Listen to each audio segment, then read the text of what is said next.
Welcome to another episode of What's Your Dream podcast. Today, we are honored to introduce Rusty, a seasoned entrepreneur and the mastermind behind Olde School Marketing. With decades of experience, Rusty blends traditional marketing techniques with modern strategies to create powerful, results-driven campaigns. As a dedicated CEO, Rusty focuses on understanding his employees' dreams and aspirations, fostering a supportive work environment. Happily married with 5 children, he balances his professional and personal life with grace. Join us as Rusty shares his journey, leadership insights, and the enduring value of Olde School marketing in today's digital world. Hello, Rusty. How are you today? I'm great. How's Trisha? Awesome. Thanks for coming on the podcast. Thanks for having me. You're very welcome. You ready to go ahead and get started with the first question? Yes, ma'am. Bring it on. All righty. What is your biggest dream or aspiration? Biggest dream or aspiration to own companies that are employing great people and to watch the people get better and to grow within the organization that we have. I'm very people oriented, and I like to see people just get better, whether that be monetarily, but also just personally. And so we try to put things into place to assist people in getting better. And it's just part of my company culture. So it's one thing that's a big deal to me is my people. Because without the right amount of people, the right people with you, you're never going to get anywhere. You got to have the right team. Absolutely. I think so many business owners think, oh, I can do this myself. I can do this myself. I can do this myself. And I would actually venture to say it is impossible to run a business profitably by yourself. Every time I hoard a responsibility or a task and I don't share it and give it away, I literally have to go spank myself. I'm wrong. My philosophy, I've been doing this for a long time, many decades at this point. My philosophy is I want to learn it. I want to understand it. I mean, I get in and I figure it out. I learn all the instrument details and I learn everything. And then as soon as I get it, okay, who am I giving this to? And then I go train them on what I've learned. I've got an idea of what's going on, but I'm not holding on to it. And I don't micromanage. And so biggest dream is to be better at it, to get quicker at letting go of anything that I think it's only for me. And there are things, and it's been really hard. And I've worked with other CEOs, and those CEOs, it's a struggle. Getting CEOs to just let go and give that away. And we think I can do better than anybody else. To train somebody is going to take more time. They're going to screw something up. I'm going to do it better. These are the emotions and things that go inside our psyche. And the truth is, there is some truth to it. But if we don't learn, and this is true at home, if we don't learn to delegate and to give away, we can't get better. We can't focus on what the main thing is in our own lives. And as a CEO, as a president, somebody that's leading within your company, you can't be that way because you're never going to get anywhere. You're never going to grow. You've got to have the right people on the team, and then you've got to be willing to give it away and not be in charge of every little bitty thing. So, yes. Yeah. Well, not to mention the aspirations of your business going forward, right? I mean, there's no way that you can ever scale your business if you try to do everything. And I just had this conversation earlier. It's like you should always go into your business thinking, okay, what do I want to see in 10 years? I don't want to be doing any of the actual work in the business, right? Just be working on the business as the CEO and taking on that role.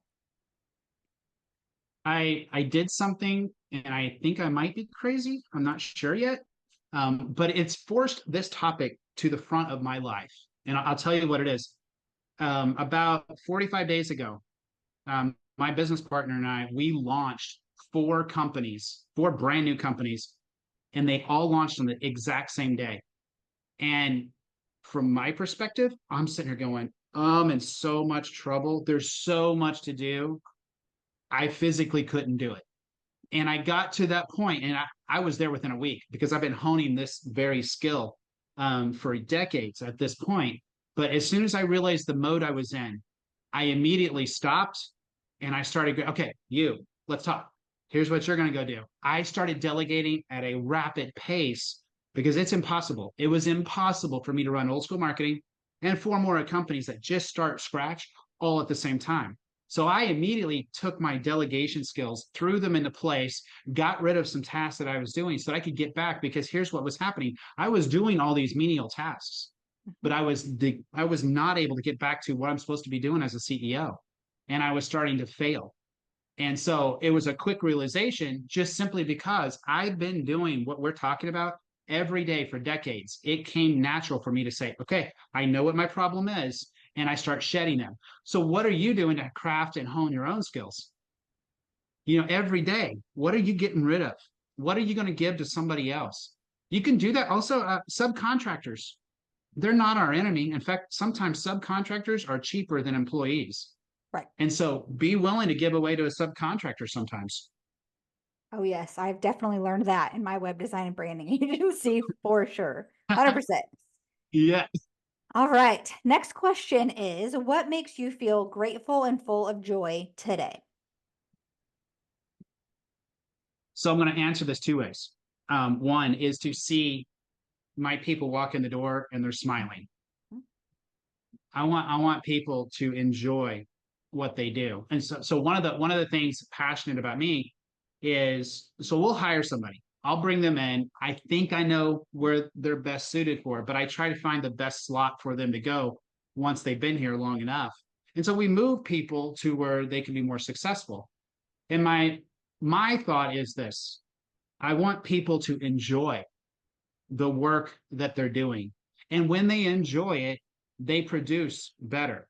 And so when people walk in my door and there's a frown, and I'm a big micro expression, I'm watching people's micro expressions. I'm trying to see what's going on inside the behind the scenes, and I'm trying to impact them in a positive way. So, but the job that you're doing, if you're not enjoying it, if you don't love it, if you're not passionate about it, why are you doing it? Right. And so that is what I'm looking for. And that is one of the things I'm looking for to be grateful for, is because when I see somebody walk in my door and they've got that smile on their face and you can tell that they are genuinely happy, and they're not just telling me I'm happy because you're the CEO and I want to keep my job. Right. I don't want to hear that either. I want to know the truth. And so that's what I'm grateful for. Today, I walk in and most of the people I come in contact with, they've got a smile. You can genuinely see the passion in what they do. And that is one thing I'm grateful for, because I'm succeeding in changing people. And I don't mean I'm trying to physically change them. I'm trying to make a positive impact in their lives, Right. so that they can beget more. So that's what I'm grateful for. And I try to be very cognizant and aware of every human I come in touch with to make a positive impact in their lives and in what they do. Yeah. So that's a big part of my why.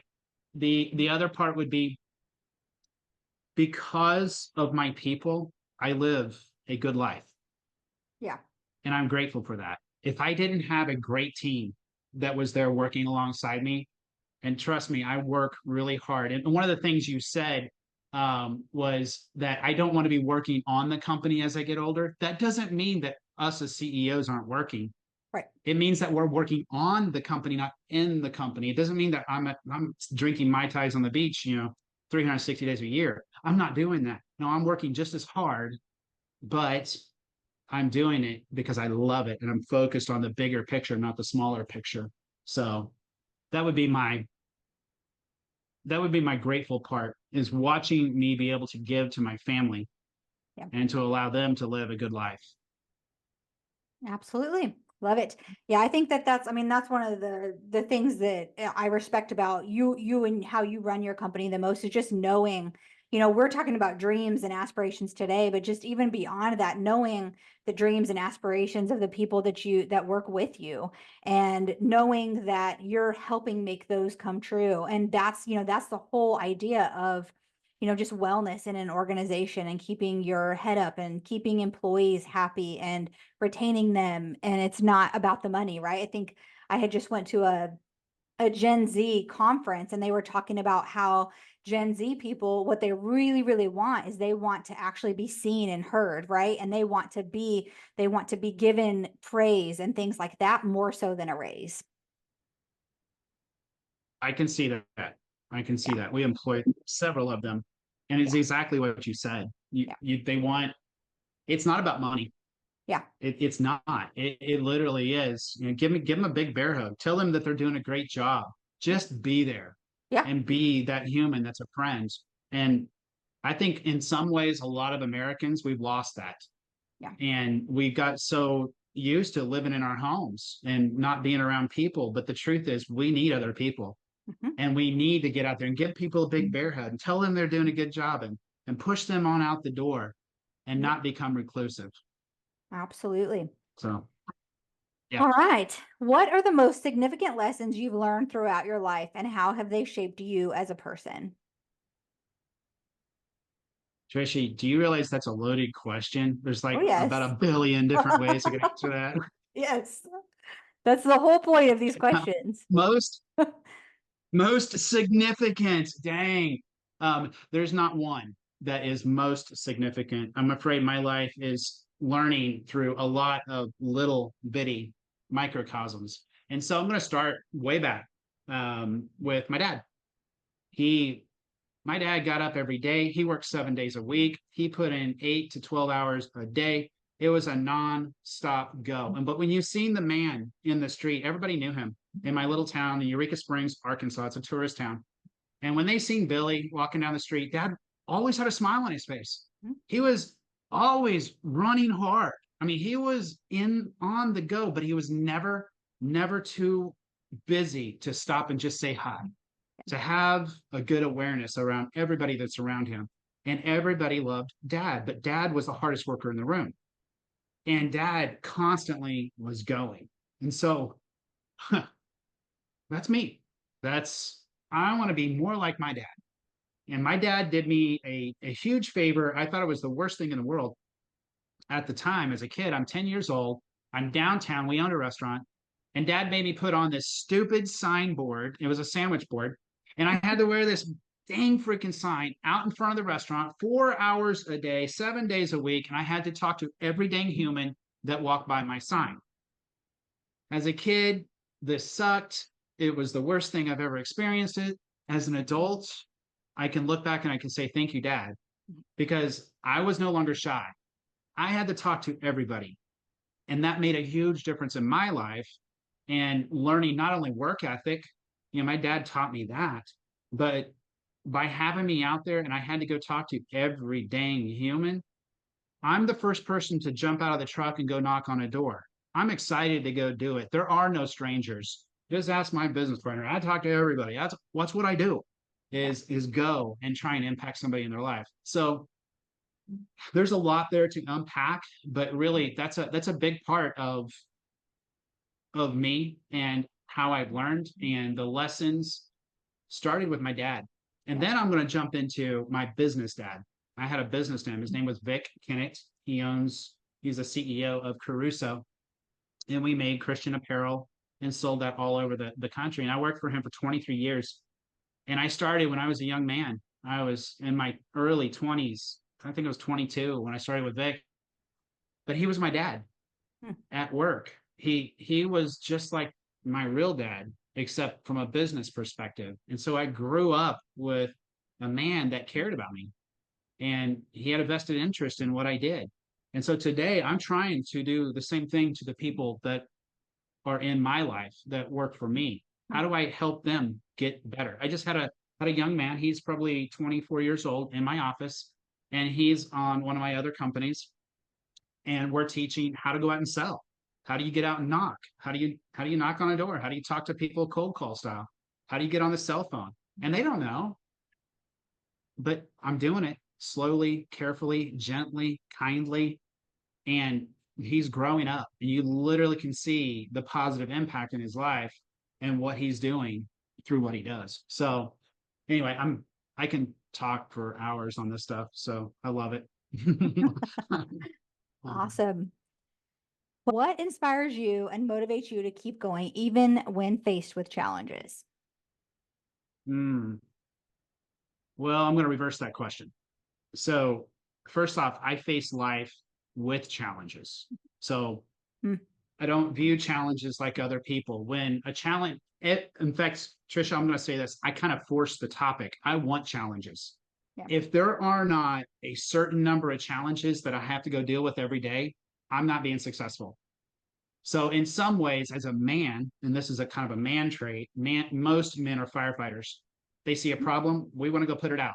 Yep. That's a typical manly characteristic. It's 100% me, and I can't get away from it no matter what I do. But that's the man side. The business side is this: as a CEO, as a learner, and a teacher and a coach. It is through pain that we learn. Mhm. If all you get is cushy and everything is easy, you're not going to learn anything. Right. You're not going to get any better. You're not going to grow to the next level. And that includes me. The cushier I make my life, the worse it gets. I experience growth through pain, and so do you and every other person on the planet. We're always seeking comfortability, but the truth is, it's not really what we need.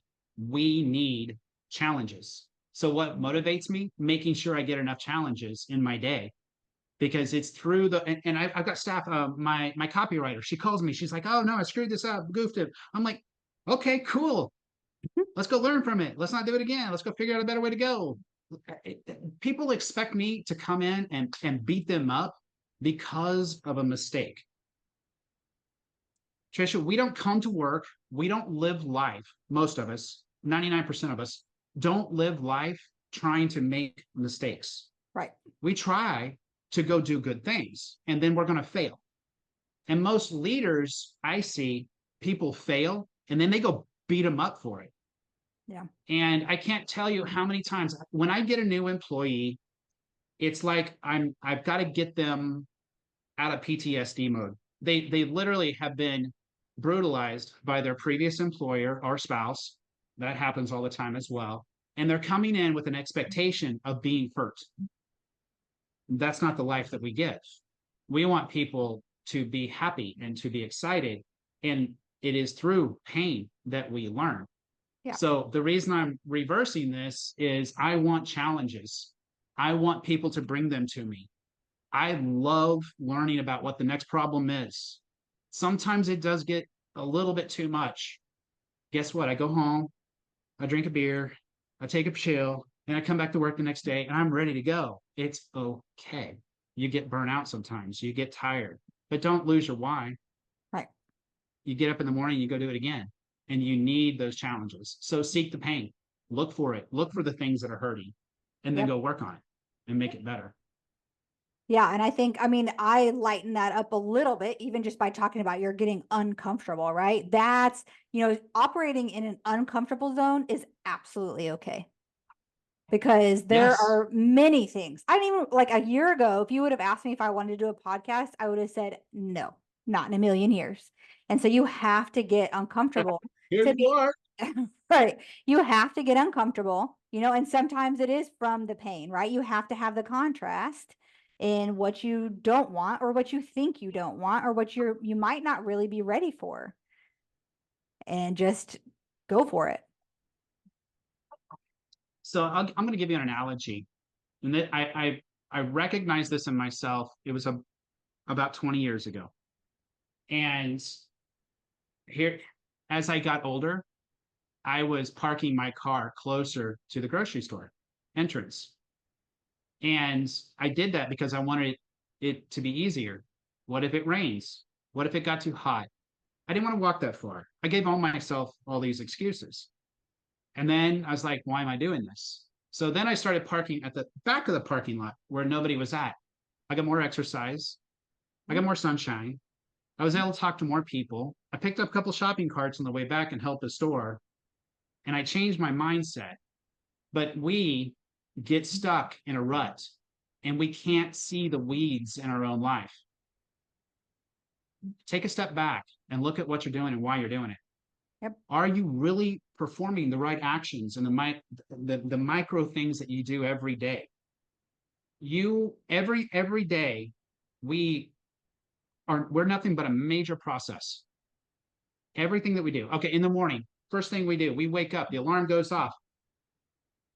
What do you do next? Well, you get up, you do a half a crunch, you swing the feet out of bed, and you get up. Well, that's a process. You just performed about 5 or 6 different processes. Is there a better way? Have you analyzed all that you do? And is it being done for the right reasons? Are you getting out of bed right? Are you exercising enough? Are you parking too close, too far away from different things? What are you doing and how are you sewing back into your own life? If you're not learning something every day, you're going backwards. If you're not faced with challenges every day, we're going the wrong way. So, okay. Yeah, or just staying I'll stop stagnant at talking. that, right? You don't just staying stagnant is not something that most of us want to do. I would venture to say most people that even listen to podcasts are, they're into personal development to some extent. And I think that that's where I really try to combine like the personal development with the business and professional development, because as a business owner, it is going to make every single fear, everything that's like every limiting belief, everything you've ever had in your life come to the surface. So it's really important to do the personal work for your business to thrive. Amen. Couldn't have said it better. All right. Next question. What do you hope to leave Uh-huh. behind in the world as your legacy? And the other kind of caveat to this that I usually say is, what do you want people to say about you at your funeral? Mm. Leave behind. When we die, we get to take nothing with us. Right. We all die the same way we came in. So there's nothing tangible that I can leave behind that is worth much. At some point, it'll burn up and go away. My kids, my family, they're going to screw something up and lose it, gain it. Doesn't matter. So stuff is not our answer. Right. Often people will answer your question with stuff. But I would say this: what kind of humans am I leaving behind? So I'll give you a case example that my wife and I went through here recently. We had a foster child. That was not the plan.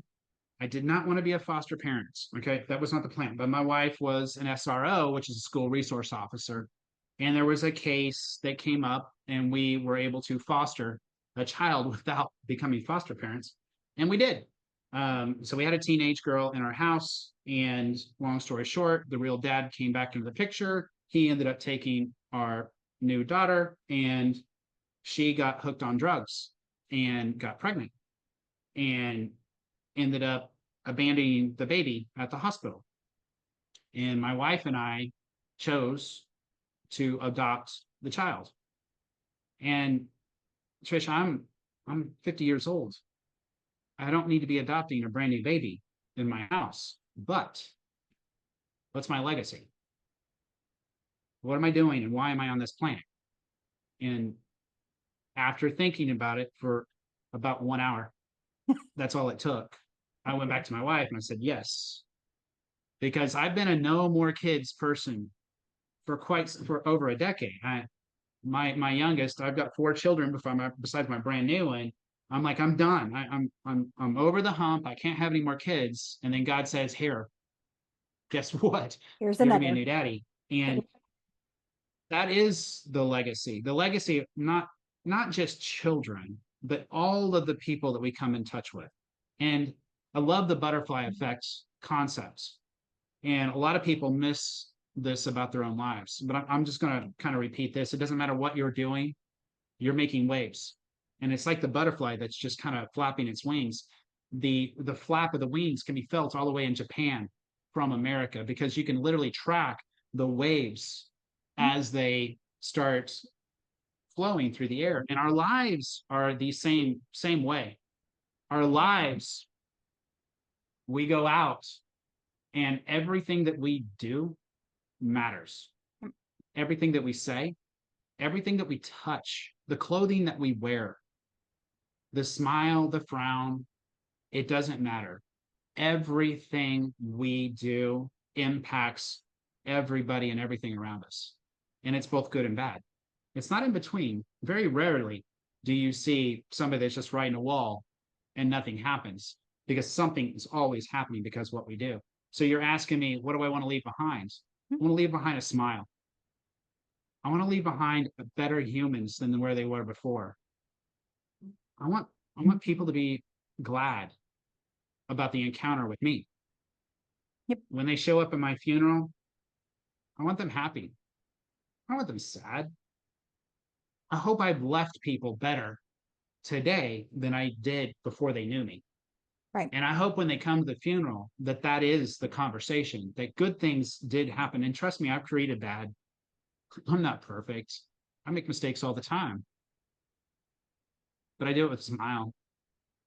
I try to get back up on the horse. If you've ever rode horses or broke horses, and I have, and it's hard, and you get bucked off, and then you get right back on that horse, because if you sit on the ground, if you got bucked off, that horse is going to learn that you're nothing but a pansy, and you're probably going to get bit or kicked or something else. No, you get right back up on the horse, you grab the reins, and you keep on kicking. And that's what life is. So that would be my legacy question. Awesome. That's a great answer. So I think too, I mean, you had mentioned like your, the way that you're interacting with other people makes such a huge difference. And I would even venture to say like your thoughts and your feelings, right? You're putting this vibration out into the world and you're impacting everyone that's around you, whether you're smiling on the outside and it's fake, or you're like even what's going on internally. So I think that that's where like I meditate every day, at least very minimum once a day, to just calm the mind and get back to a place of homeostasis, really, right? Where I just feel like I'm not letting the outer world affect my inner world, which in turn affects everyone around me.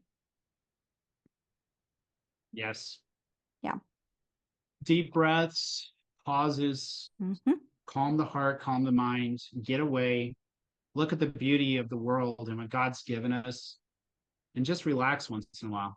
Yep. It can reset you. Honestly, about 15, 20 minutes. And some people nap. I can't. If I nap, I'm done. It's throw me away. But I can do exactly what you said. Yep. Just stop and just rest for a moment. Rest the mind. And it's good for you. Yep. Yep. That kind of leads me into the last question, because this might go right along with it. What is one action you take every day to get closer to your dreams? I'm going to answer that one from a business perspective. And it's a hard one to learn. And I'm going to say this. I run my life by my calendar. So organization. As CEOs, it's so easy to get thrown off into a tangent and to be running in about a billion different directions. Every day I get up, I look at my calendar. What's going on today? Am I working on the right things? Am I having the right meetings? I literally go through, it's like, yes, no, yes, no. I'll delete some calendars right on the fly because it doesn't fit what I need to be doing for the day. And I organize my day, because here's what happens when it's not organized. It's chaos. And I don't mean good chaos. It means I had 5 other people at the door. I'm running down 5 different paths. It's not that I'm not working. I am working. I don't have slack time. I'm constantly going, but I'm going to look back at the end of the day. Guess what did I accomplish? Because all I did is I let everybody else steer my life and I didn't steer it. And that really makes me upset. So I start my day organized. Am I working on the right things? I mean, I'm talking the alarm goes off. It's 6:30 in the morning. My phone is up. What does my calendar look like? Yes, no, yes, no, yes, no. What do I need to dress for?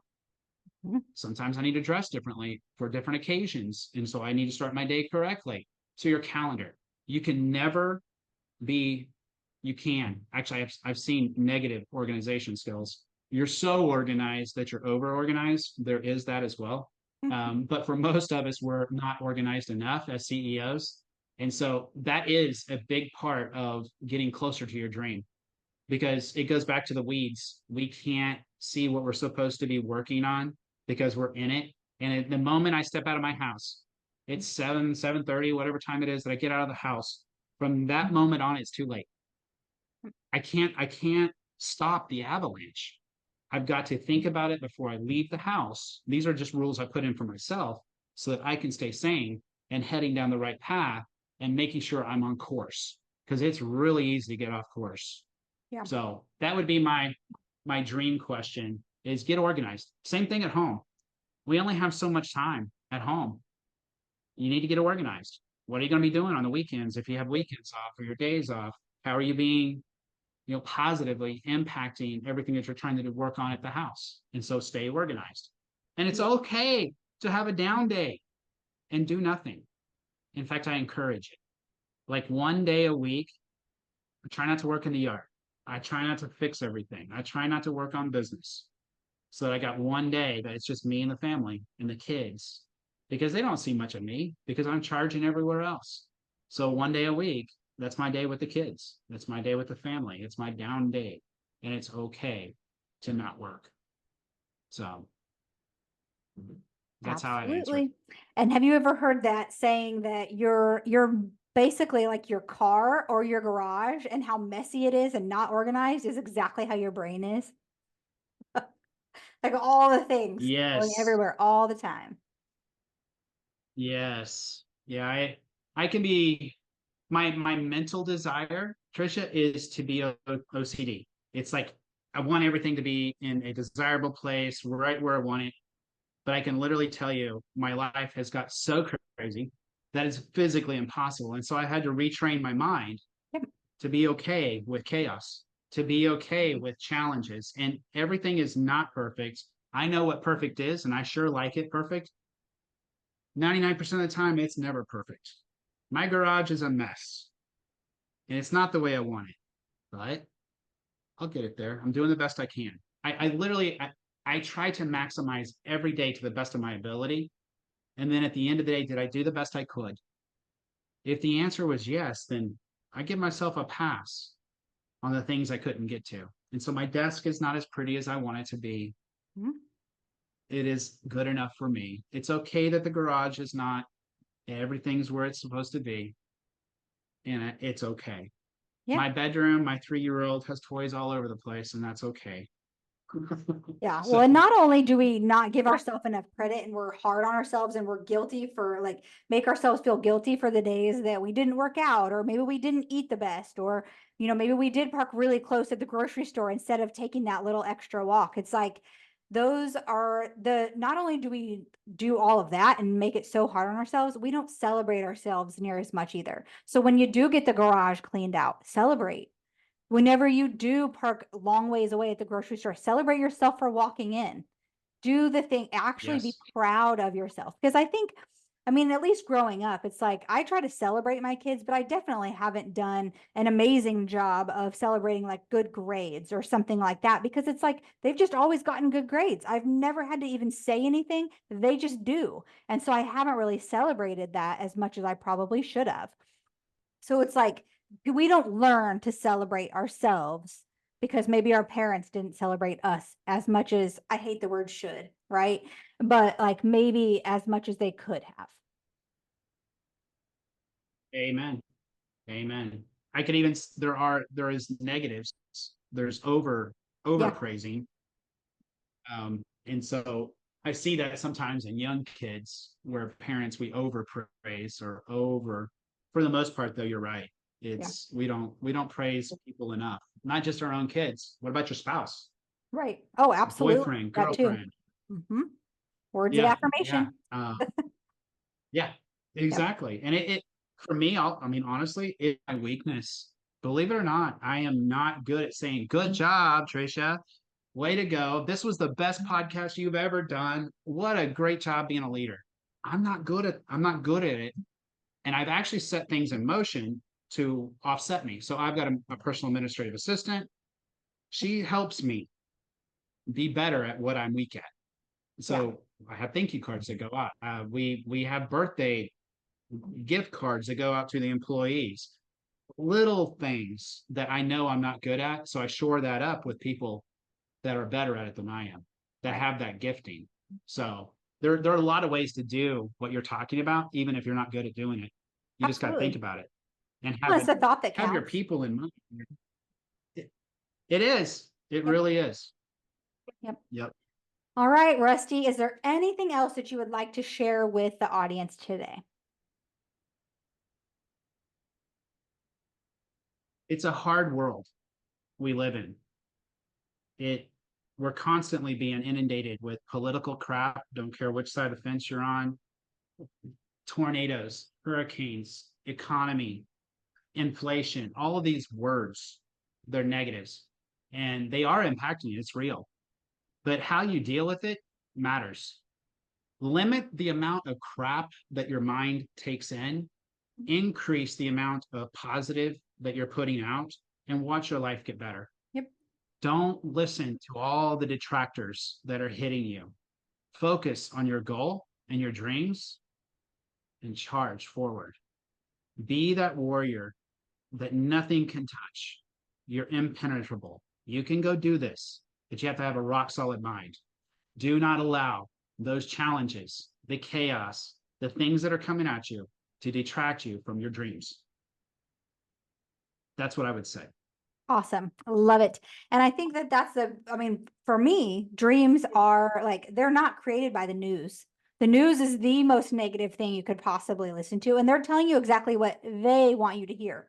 So you have to create your own, right? And pay attention to the things, subscribe to the things that are a positive. Not that there's not negative things going on that we shouldn't know about, but pay attention to what you're listening to, like you said, for sure. Listening to who are your friends, your spouse. How are you taking in any information? If you don't think it's good, get rid of it. I had a pastor that told me something, and we all know it, but we don't do anything about it. And he said, change your friends, change your life. And as a kid, that was not an easy thing to accomplish. Right. As an adult, I probably have 2 friends. There's not a lot of friends that I really have friends. I not very many, because true friends are really hard to find. They've got you when something goes bad or down. Therefore, they're there for you. When people are talking bad about you, they're not part of the conversation. They're positive. So real friends are hard to find. Yeah. But when you find them, harness them. Attract more of them if you can. But you're going to have 1 or 2. So change your friends, change your future. So Trisha, I don't have cable TV anymore. Nope. I got rid of all news. I don't have it on my phone anymore. I don't look at it anymore. I don't listen to politics anymore. I'm so much more free. Because to your point, I got to the point where I could no longer distinguish what's real and what's not real. Well, then why am I even trying? I get enough rumor from the world to be current. I really do. Believe it or not, I've been unplugged for 2 years at this point from news media. I know as much as they do. I know when there's a tornado. I know when we're in war with Ukraine. Okay, yeah, I know all this stuff.